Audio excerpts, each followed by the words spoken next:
bring in Missouri Republican Senator Josh Hawley. He's a member of the Senate Homeland Security Committee. We're glad to have him join us now. Senator, thank you for being with us on this Sunday morning. You just heard that report from Griff Jenkins. You add to that the reports we learned this week of something like 85,000 children have been lost to the system, illegal immigrant children, lost to the system here in the United States. Don't know where they are. What is your reaction?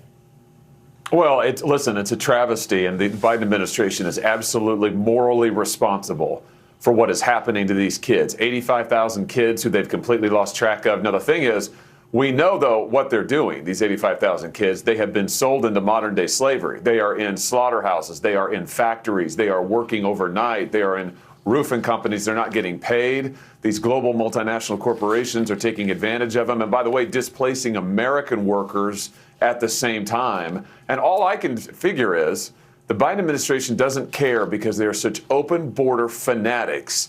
If thousands of kids have to get lost and sold into indentured servitude to get their policies to work, to have that border open, then they're all for it. Yeah. We should have seen that in COVID, by the way. They didn't care what happened to our kids there either. They just wanted their vaccinations, their policies, and they wanted to shut down schools to make the point. And they didn't care about the children there and many of the vaccine injuries that happened to children as a result of it. Senator, I want to also ask you about this Dobbs decision and the leak. It's very clear that, Supreme Court Justice Alito is signaling that he kind of knows, he thinks he knows who did it. Are we ever, as the American people, going to know? And shouldn't we? Absolutely we should know. I mean, the American people have a right to know. And for the justice to say that he thinks he knows who did it is extraordinary. But I have to say, I don't find that unbelievable at all. It's a small place. I mean, listen, I worked at that court.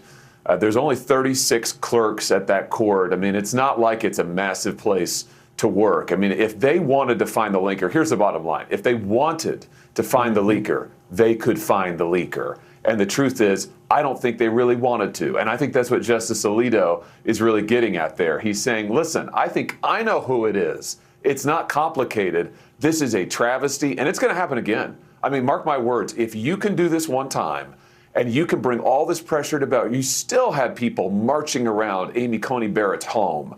If you can do that with one leak, they will absolutely do it again.